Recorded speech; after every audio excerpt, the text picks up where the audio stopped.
ደስታዬን የማካፍሎት ሚስጥሬን የማውጋውት ሲከፋኝ ልቤን የማጫውቶት ቤተኛው ነኝ ይህ ፕሮግራም ቤተኛው ነው ቤተኛ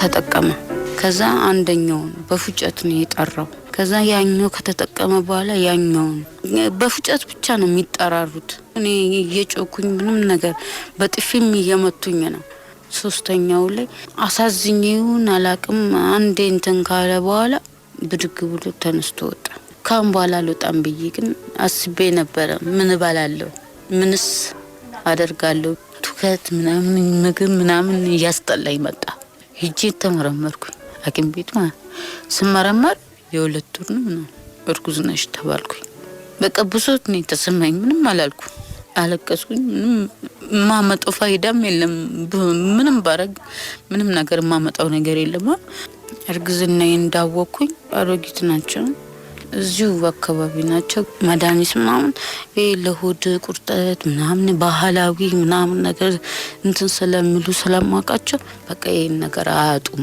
የዚህን ነገር አያጡም ብዬ ነው በቃ ለማከራቸው ይርጉት ማዘርዬ ምናምን ነገር ቢያልቅሽ ብዙ ነገር እንትን ብዬ ነገርኳቸው እንጂማ አባትየውን እንዴት ለይቼ ነው ማቀው የሶስት አባት ልጅ ነው እንዴ ብዬ ማሳደገው ስለዚህ አላሳደግም አስወርዳለሁ ምናምን ብዬ አናገርኳቸው እንጃ ቦልዶ ጭንቅላቴ ትክክል ላይሆን ይችላል ብዬ አስባለሁ በሁለተኛው ቀን ነው ምናምን ነገር ይሄን ነገር ጠጥተሽ በጣም ነው የሚያምሽ ሆድሽን ቁርጠትና ወገብሽን ያምሻል ምናምን ነገር ነው ያሉኝ እና ይፈስሻል ምናምን ነገር አሉኝ እሺ ችሏለሁ ምናምን ነገር አልኳቸው ግን ከዚያ አትወጪም መንገድ ላይ ምናምን ይየሽ ከሆነ ብዙ ነገር ያጋጥምሻል አሉኝ ጠጣው በጣም ነው የሚመረው መድኃኒቱ በጣም ደግሞ ያስጠላል ሽታው ወገቤን በጣም ነው ያመመኝ ታንቆራጥኩ አልቻልኩም ላበላውላ ነው ያደረገኝ በዚህ እንደፈሰሰው መስጠት በልኩት በያሉ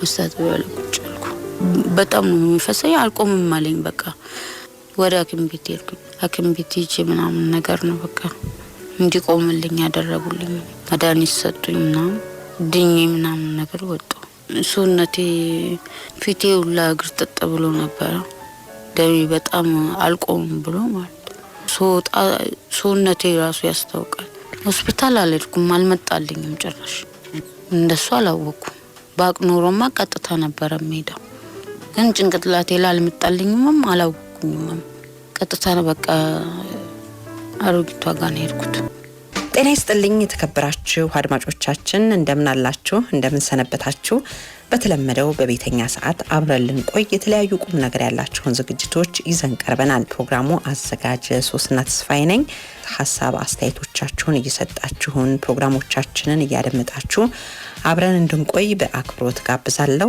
ውድ አድማጮች በዚህ በቤተኛ ዝግጅት በመጀመሪያው ምዕራፍ ፕሮግራማችን የተለያዩ የሴተኛ ዳሪዎችን ህይወት እንዲሁም ደግሞ የስነ ተዋልዶ ጤና ጉዳዮችን ኤችአይቪን አደንዛዥ እጽን በተመለከተ የተለያዩ ፕሮግራሞችን ነው ወደ እናንተ የምናደርሰው ከዚህ በፊት የአደንዛዥ እጽን ጉዳይ አንስተን የተለያዩ ባለ ታሪኮችን በማቅረብ ከሱሱ የተላቀቁ ልጆችን ወጣቶችን በማቅረብ እናንተ አድማጮች ትምህርት እንድታገኙበት አድርገናል ከዚህም በተጨማሪ ደግሞ ባለሙያዎችንም ጋብዘን እናቃለን በተለይ ደግሞ እኔ ሁሉ ጊዜም የሚያሳስብ ደረጃ ላይ የደረስንበት አንድ ጉዳይ አለ አደንዛዥ እጽን በመርፌ መልክ የሚወስዱ ወጣቶች ቁጥር ከጊዜ ወደ ጊዜ እየበረከተ ነው ይሄ ደግሞ ከሱሱ አልፎ እንግዲህ ሱሱ በጣም ከባድ ነው አደንዛዥ እጽን በመርፌ የሚወስዱ ወጣቶች ወይንም ሰዎች ቀጥታ ይሄ አደንዛዥ እጽ በደም ስራቸው ነው የሚገባውና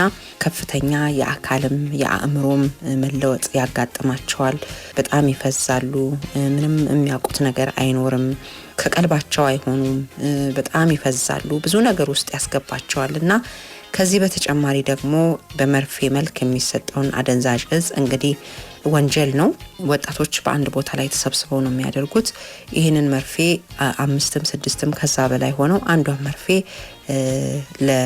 ላሉት ሰዎች ይዳረሳል ማለት አንዱ የተጠቀመበትን ሌላኛው ሁለተኛው ሶስተኛው እያሉ በአንድ መርፌ ይጠቀማሉና ይሄ ደግሞ ለተለያዩ በሽታዎች ያጋልጣቸዋል። ኤችአይቪን በዚህ መልኩ አንዱ ወጣት ያለ ኤችአይቪ በደም ውስጥ ያለ ከሆነ ሌሎቹም ልጆች እንደዚህ ያጋጠማቸው ኤችአይቪ በዚህ መልኩ እየተስፋፋ ይገኛል። አሁን ከዚህ በተጨማሪ ደግሞ ከአቅም በላይ ይሄንን እጽ በመውሰድ ወዲያው ህይወታቸው የሚያልፍም ወጣቶች ቁጥር እየበረከተ ነው። እንግዲህ የተለያዩ ወጣት ልጆችን እዚህ ሱስ ውስጥ የነበሩ ልጆችን አናግረናል። ዛሬ ደግሞ ባለሙያ መጋበዝ ፈልጊያለሁ። መቼም ሱስ ውስጥ ያላችሁ ወጣቶች ቤተሰቦቻቸውም ልታዳምጡ ትችላላችሁና ጠቃሚ መረጃ ታገኛላችሁ ብዬ አስባለሁ። እንግዳዬ ዶክተር ሰላም ሙሉጌታ ትባላለች። ወጣት ሐኪም ነች። የአእምሮ ስፔሻሊስት ሐኪም ስትሆን በዘውዲቱ ሆስፒታል ሱስ እና የአእምሮ ሕክምና ላይ እየሰራች ትገኛለች። ጥሩ ቆይታ አድርገናል ከዶክተር ጋር። እንድትከታተሉት በአክብሮት ጋብዛለሁ። ሀሳብ አስተያየቶቻችሁን መስጠት ትችላላችሁ። የምናያቸው ታካሚዎች በአብዛኛው በመጠጥ ሱስ፣ በጫት ሱስ፣ በሲጋራ ሱስ የሚመጡ ናቸው። ከቅርብ ዓመታት ወዲህ ግን እነዚህ ሱሶች ብቻ ሳይሆኑ ሌሎች ተጨማሪ ሱሶችም ለምሳሌ በአፍንጫ በሚሸተት ወይም ስኒፍ በሚደረግ መልኩ አለ። እንደ ሲጋራ ተጠቅልሎ በሚጨሱ መልኩ የሚወሰዱ መድኃኒቶች ሊሆኑ ይችላሉ። በመድኃኒት ፍሬ የሚዋጡ አሁን እነዚህ በስም ልጥቀሳቸው ብል እንደ ሄሮይን፣ እንደ ኮኬይን፣ እንደ ትራማዶል በደም ስል የሚወሰድም ያልኳቸው አንዱ ሄሮይን ሊሆን ይችላል። የተለያዩ መድኃኒቶች ይኖራሉ። መንገዱ ብዙ ነው። ጠቅሼ ዘርዝሬ ላልጨርሰው እችላለሁኝ። በዚህና በዛ መንገድ ላንል እንችላለን። ግን ወደ ሰውነታችን የምናስገባ ወይም በድርጊት የምናደርገው ደጋግመን የምናደርገው ግን ችግር እየፈጠረብን ከቁጥጥር ውጭ በሆነ መልኩ የምናደርገው ድርጊት ሱስ እንለዋለን። አብዛኛዎቹ እነዚህ ለሱስ የሚያጋልጡ እጾች ሁሉም ወደ ሱስ ያስገባሉ። ግን እነዚህን በደም ስር የሚወሰዱ እጾች ወይም ደግሞ ኢንጀክተብል ድራጎችን ከሌሎቹ ለየት የሚያደርጋቸው ያው እነዚህ ድራጎች ቀጥታ ወደ ደም ስር ነው የሚሰጡት። ያ ማለት እንግዲህ ቀጥታ ወደ ደም ዝውውር ውስጥ ይገባሉ ማለት ነው። ስለዛ እነዚህን እጾች የሚጠቀም አንድ ሰው የእነዚህን እጾች ለውጣቸውን ወዲያውኑ ማስተዋል ይጀምራል። በሌላ አይነት በሚዋጥ ወይ በሚሸተት ወይም በሌላ መልኩ ከሚወሰዱ መድኃኒቶች ይልቅ በደም ስር የሚወሰዱት ወዲያው ቶሎ ወደ ድርጊት ወይም ወደ አክሽን የመግባት እድላቸው ከፍተኛ ስለሆነ ያ ሰው ቶሎ ያንን ለውጡን ማስተዋል ይጀምራል። የሚያነቃቃም ድራግ ከሆነ ወዲያው ሊነቃቃል። ሌላም ጠብቆ የወሰደው ኢፌክት ካለ ወዲያው ሰውነቱ ላይ ለውጦችን ማስተዋል ይጀምራል። ስለዛ በዚህ ምክንያት ነው ለየት የሚያደርጋቸው እነዚህ መድኃኒቶች። በመርፌ መልክ የሚሰጠው የሚወሰዱ አደንዛዥ እጽ ምንድን ነው አእምሮ ውስጥ የሚያደርገው ነገር? አዎ እነዚህ መድኃኒቶች እንግዲህ እኛ እንደ ሰው እንደ ጤነኛ ሰው ሰውነታችን የራሱ የሆነ የሰውነት አሰራር ሂደት አለ። የሰውነታችን ጤነኛ ተግባሮች አሉ።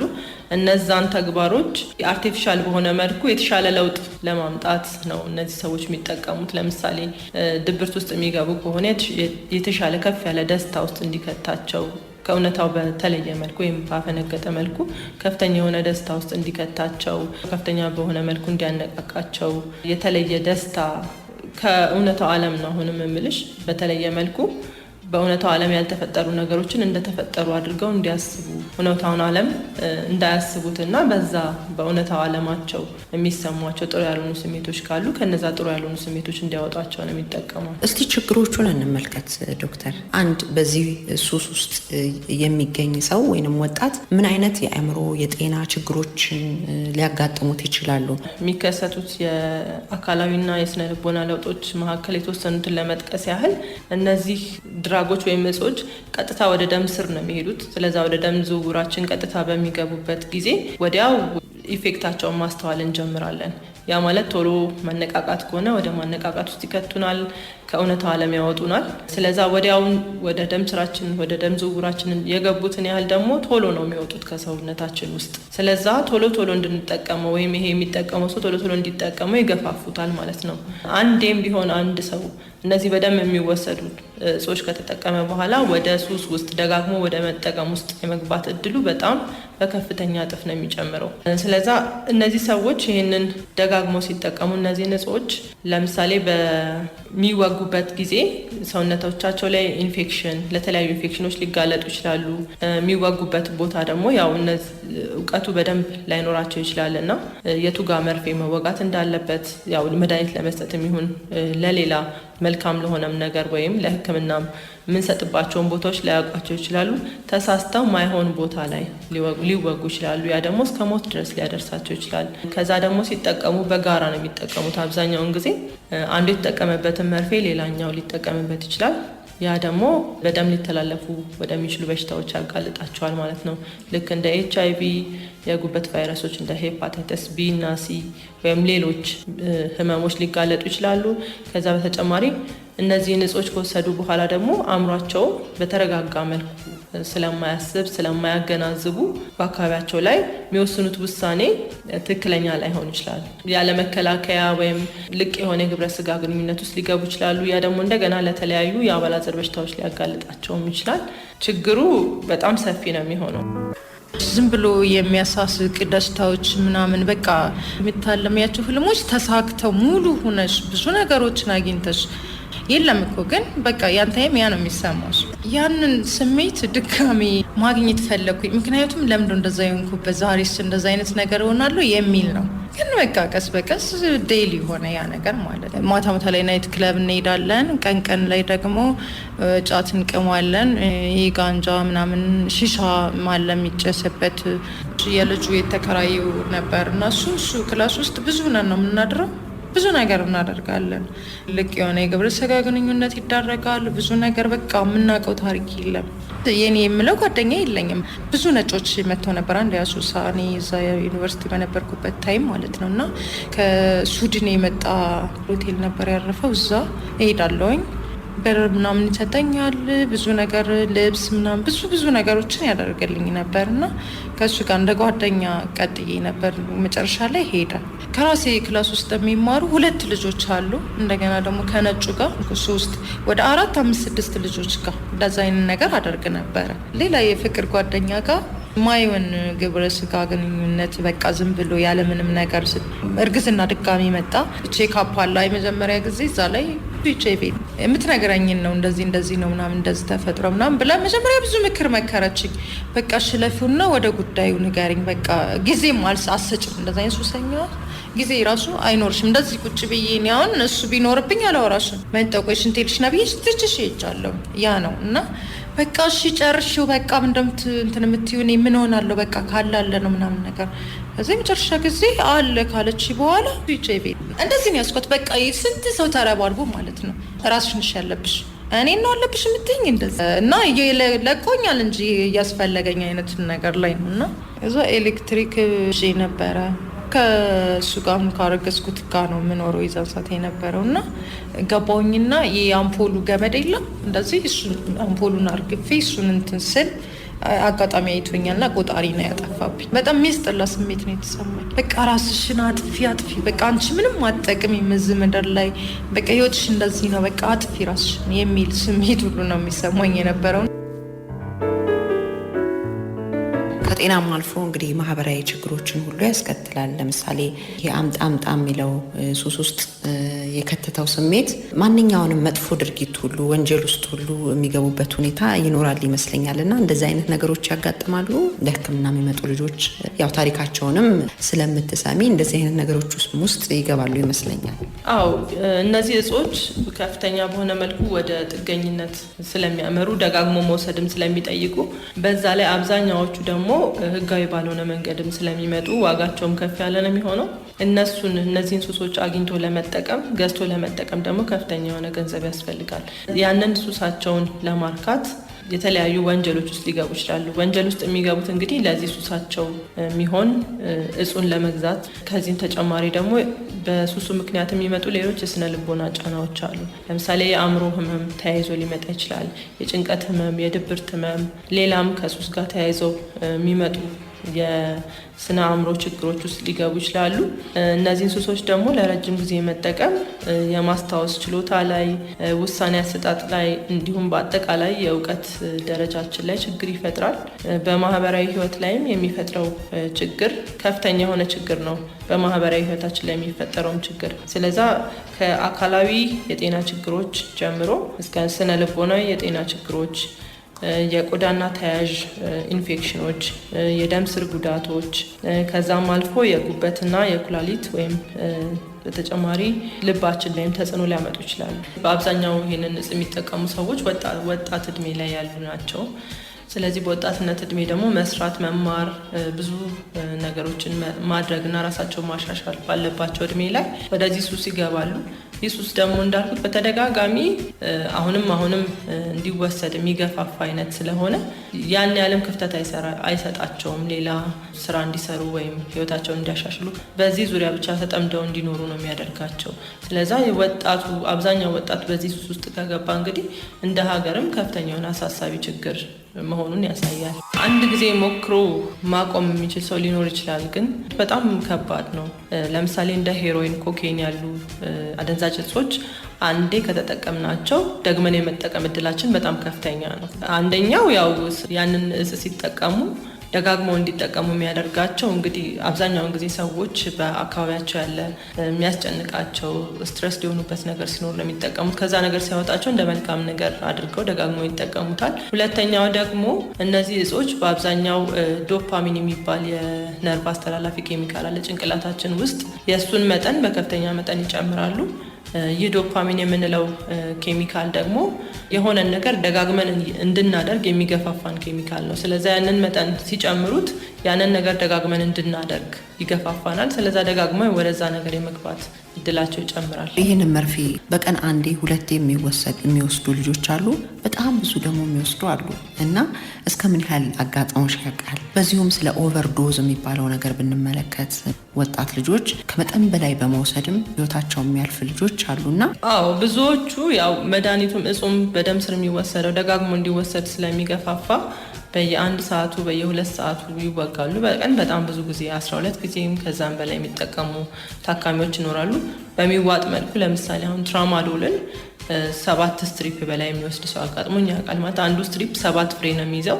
ስለዛ እንግዲህ ያንን 7ቱን በ7 ማባዛት ነው። ስለዛ ያንን ያህል የሚወስዱ ሰዎች አሉ። ኦቨርዶዝ መግባታቸው ደግሞ አንዱ ችግር እነሱ እያወቁትም ሳያውቁትም ሊገቡበት ይችላሉ።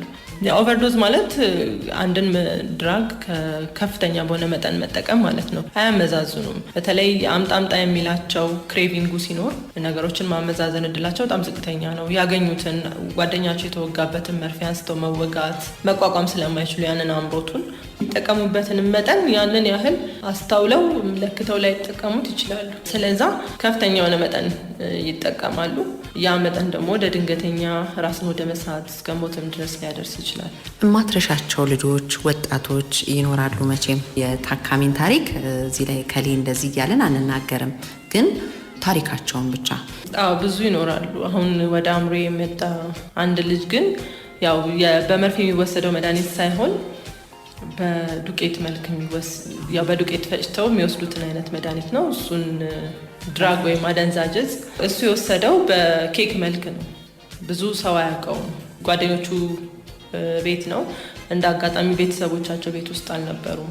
ስለዛ ቤታቸው ይጋብዙታል። ጓደኞቹ ቤተሰብ የለም። ስለዛ እንዝናና ብለው ይጋብዙታል። ይሄዳል። ቤት ውስጥ ኬክ ይጋብዙታል። ምን እንደሆነ አያውቅም። እሱ ጣፋጭ ኬክ ነው፣ ይበላዋል።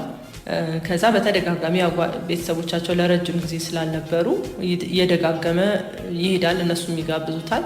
ደጋግሞ ይወስዳል። የተለየ ለውጥም ሰውነቱ ላይ ያስተውላል። ነቃ ማለት፣ ያንን ኬክ ሲወስድም መደሰት፣ ለየት ያለ ስሜት ይፈጥርበታል። የደስታ ስሜት ይፈጥርበታል። ከዛ በጊዜ ሂደት ደጋግሞ ከወሰደው በኋላ ይሄ ነገር እኮ ውስጡ ድራግ አለው ብለው ይነግሩታል። በዛ አጋጣሚ ነው እሱም ሱስ እንደያዘው ያወቀው። ድራግ እንደሆነ ሲያውቅ ለማቆም ሞከረ። ነገር ግን ኦልሬዲ ሱስ ውስጥ ገብቷል ማለት ነው። ሱስ ውስጥ ስለገባ አማራጭ አልነበረውም። ያንን አንድ ሱስ ለረጅም ጊዜ ሲጠቀም ቆይቶ ሲያቆም የሚፈጠሩ ለውጦችን አምጣ የሚለውን ስሜት የስሜት መረበሾቹን ምናምን መቋቋም አልቻለም። ስለዛ እየሄደ እነሱን እንዲያውም በገንዘብ እየከፈለ ያንን ኬክ እየገዛ መውሰድ ጀመረና የዚህ ልጅ ታሪክ የብዙ ታዳጊዎች ታሪክ ሊሆን ይችላል። ብራውኒ የሚባል ኬክ ነው የሰጡት። ስለዛ እሱ ብራውኒ ኖርማል ኬክ ነው የመሰለው። ያንን እየበላ ነው ወደ ሱስ የገባው። ስለዚህ በእንደዚህ አይነት መልኮችም ልጆች ሊያጋጥማቸው ይችላል ማለት ነው አደንዛዥ እጽ። ለምሳሌ ልጆቻችን ፓርቲ ይሄዳሉ፣ የልደት የተለያየ ነገር ይሄዳሉ እና በኬክ በቸኮሌት አይነት ነገርም ይደረጋል ማለት ነው። አዎ፣ በተለያየ መልኩ በሚጠጣ ነገር ውስጥ፣ በቸኮሌት ውስጥ፣ በኬክ ውስጥ፣ በከረሜላ ነገር ውስጥ ሊሆን ይችላል። በተለያየ መልኩ ሚክስ ሊደረግ ይችላል። እነዛ ልጆች ኢቭን ሳያውቁትም ሊሆን ይችላል ሱስ ውስጥ የሚገቡት። መጀመሪያ ላይ ያው ሳያውቁት ነው። እዛ የሆነ ደረጃ ላይ ከደረሰ በኋላ እንዲያውቁት ሊደረግ ይችላል።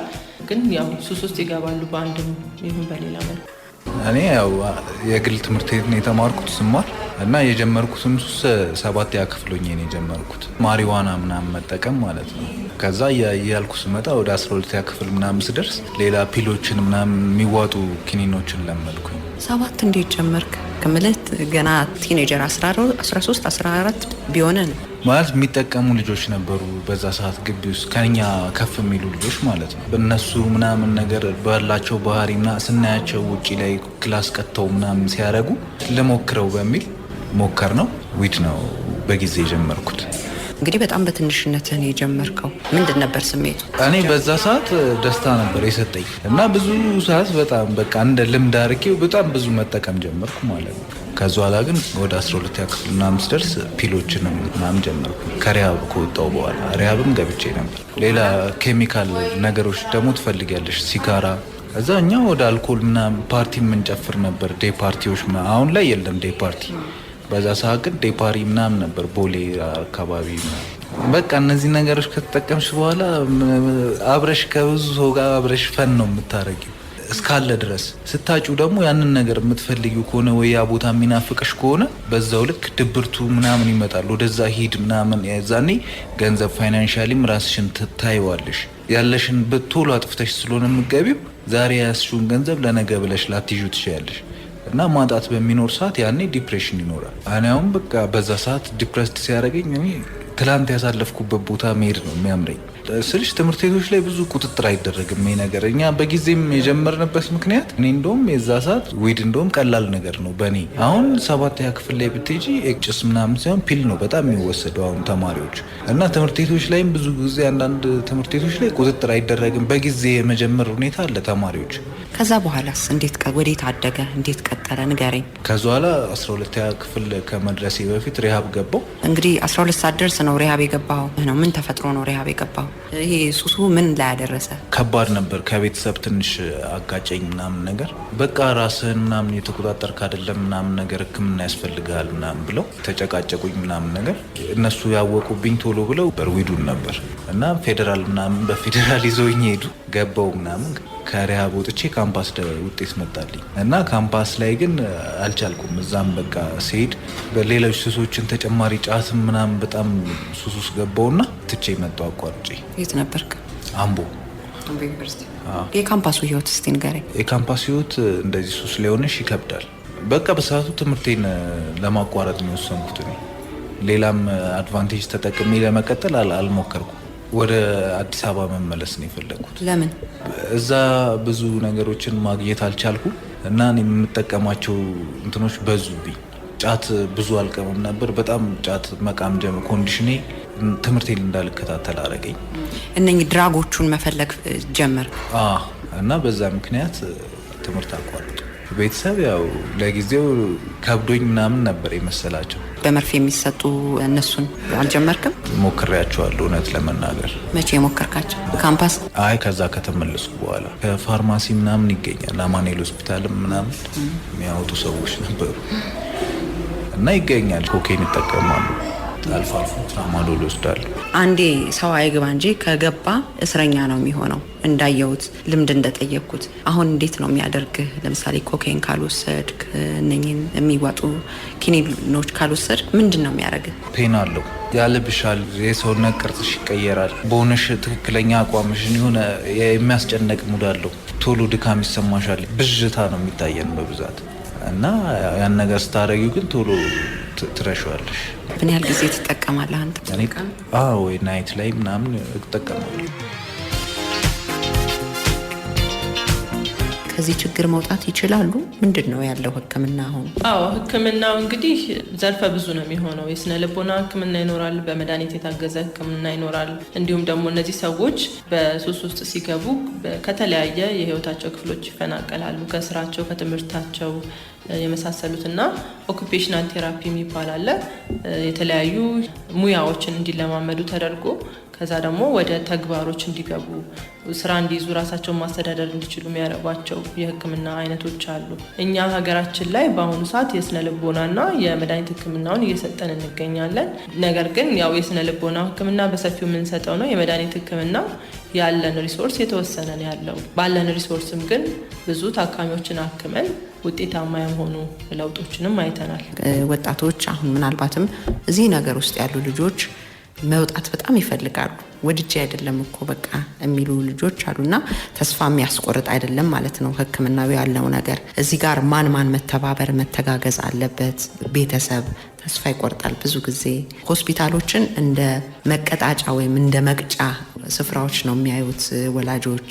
ምክንያቱም ረጅም ጊዜ ልጆቻቸውን ሲያመላልሱ በቃ የሆነ ነገር ሲፈጠር እዛው ይግባ በግልም ሊሆን ይችላል እና እንዴት ነው መተባበር ያለብን እዚህ ነገር ውስጥ ያሉ ልጆችን ወጣቶችን ለማውጣት? እንደ ማህበረሰብ አንድ ሰው ሱስ ውስጥ ሲገባ ከፍተኛ የሆነ ወቀሳ እናደርጋለን። አለማመኖች አሉ። ያው ከሱስ ጋር ተያይዞ የሚመጣ ወንጀል ስርቆትም ስላለም ነው። ነገር ግን እነዚህ ሰዎች ከባድ የሆነ ሁኔታ ውስጥ ሆነው ነው እንጂ ማንም ሰው በሱስ ውስጥ ህይወቱን መቀጠልና መምራት የሚፈልግ ሰው አይኖርም። መጀመሪያ ላይ እንደ መዝናኛም ሊሆን ይችላል፣ በጓደኛ ግፊትም በተለያዩ ምክንያቶችም ገብተውበት ሊሆን ይችላል። ግን ሁሉም እስከዛሬም ድረስ ያጋጠሙኝ ታካሚዎች ሁሉም መውጣት ይፈልጋሉ ከሱሱ። እንደ ሀገር መስራት ይኖርብናል። የሱስ ህክምና ያው በአብዛኛው ወጣቱንም ስለሆነ የሚያጠቃው ምክንያቱም ዋና የሚሰራውን የሀገሪቷን ወሳኝ የሆነውን የወጣት የስራ ኃይል ነው እየወሰደብን ያለው። እንደ ሀገር መስራት ይኖርብናል። የሱስ ህክምና በሰፊው መስፋፋት አለበት። በየሚዲያው ስለ ሱስ ህክምና አማራጮች፣ ስለ ችግሩን በግልጽ መወያየት ይኖርብናል። ከዛም አልፎ ደግሞ በማህበረሰብ ውስጥ ያሉ ኮሚኒቲ ኦርጋናይዜሽኖች ይኖራሉ። እነሱም ደግሞ የበኩላቸውን አስተዋጽኦ ማበርከት ይኖርባቸዋል። ከዛ ወደ ቤተሰብ ይመጣል። ቤተሰብ ደግሞ ልጁን አንዴ ሱስ ውስጥ ገብቷል ከዚህ በኋላ አይለወጥም ብሎ ተስፋ ከመቁረጥ ይልቅ ተስፋ ወደ መስጠት፣ የህክምና ሰርቪስም እንዲያገኝ ወደ ህክምና ተቋማት መውሰድ፣ ምናልባትም አንድ የህክምናውን ከጀመረ በኋላ በአንድ ህክምና ከሱሱ ላይ ያወጣ ይችላል። ነገር ግን ተስፋ ባለመቁረጥ ደጋግሞ መሞከር። ለልጆቻችን መከላከሉ የበለጠ ጥሩ ነው አይደለ? እንዴት ባለ መንገድና መቼ ጀምረን ብንነግር ጥሩ ነው? በዋነኝነት እንግዲህ ልጆቻችንን ማቅረብ፣ ራሳቸውን መግለጽ የሚችሉ፣ የሚፈልጉትን ነገር እፈልጋለሁ ብለው መናገር የሚችሉ፣ የማይፈልጉትንም ነገር አይሆንም ማለት የሚችሉ ሰዎች፣ ለራሳቸው ከሰው ጋር ባላቸው ግንኙነት ገደቦችን ማበጀት የሚችሉ ልጆች እንዲሆኑ አድርጎ ማሳደግ ዋነኛው መፍትሄ ነው የሚሆነው። ምክንያቱም አብዛኛዎቹ ልጆች በጓደኛ ግፊት ስለሚገቡ የጓደኛ ግፊትን መቋቋም የሚችሉ ልጆች አድርገን ማሳደግ ይኖርብናል ከልጅነታቸው ጀምሮ። ከዛም ደግሞ ምን ያህል ያውቃሉ የሚለውንም ማወቅ ይኖርብናል። ትምህርት ቤት ሄደው ሲመለሱ ምን ያህል እንደሚያውቁ አቀርበናቸው አንዳንዴም እንደ ጓደኛ አንዳንዴም እንደ ወላጅ ሆነን ማናገር ይኖርብናል። የማያውቁትን ነገር እንደ አዲስ ማስተማር ላይኖርብን ይችላል። ግን የሚያውቁትን ነገር ደግሞ ምን ያህል እንደሆነ ማወቅ ጠቃሚ ነው። አንዳንዴ እኛ የ11 የ12 ዓመት ልጅ ህፃን ነው ብለን እናስባለን። ግን አሁን በአብዛኛው 11 12 ዓመት 13 ዓመት ልጆች ትራማዶል ትምህርት ቤት ውስጥ በኪሳቸው ይዘዋወራሉ። ስለዛ ልጅ አያውቅም ብለን እንገምታለን እንጂ ቁጭ አድርገን ስንጠይቃቸው ያውቃሉ። በከለር በአወሳሰዱን ሲወሰድ ምን እንደሚያመጣ ሁሉ በደንብ ያውቃሉ እነሱ። ስለዛ ምን ያህል ያውቃሉ የሚለውንም ማወቅ ጠቃሚ ነው። ከሚያውቁት ነገር ተነስተን ደግሞ የበለጠ ስለዛ ነገር ማብራራት ይኖርብናል። ማለት የምፈልገው ሱስ መግቢያ በሩ እንደሚሰፋው መውጫ በሩ እንደዛ ሰፊ አይደለም ይላሉ። ጠበብ ያለ ነው ይላሉ። ያው ከባድ ነው ለማለት ነው። የገባው ሁሉ መውጣት ይችላል ከሱስ ውስጥ፣ ግን ለእነሱ የሚታያቸው ያ ነው። አንዴ ከገቡበት በኋላ ለመውጣት በጣም ከባድ እንደሆነ የሚያሳየው እንግዲህ ደጋግሞ ሲሞክሩት በራሳቸው ምን ያህል እንደከበዳቸው ነው። ስለዚህ የህክምና ሰርቪሶች አሉ፣ የህክምና ተቋማት አሉ። ወደዛ ህክምና ተቋም መጥተው መታከም ይችላሉ። ከሱስ ውስጥ ሙሉ በሙሉ መውጣት ይቻላል። ሱስ መጠቀም እንጂ ከሱስ ውስጥ መውጣት አይገልም። ለዛ የሱስ ህክምናን በመውሰድ በተለያዩ ተቋማት የስነ ልቦናም የመድኃኒት ህክምና ማግኘት ይቻላል። ወደ ተቋሞቻችን በመምጣት አገልግሎቱን ማግኘት ይችላሉ። ደስታዬን የማካፍሎት፣ ሚስጥሬን የማውጋዎት፣ ሲከፋኝ ልቤን የማጫውቶት ቤተኛው ነኝ። ይህ ፕሮግራም ቤተኛው ነው። ቤተኛ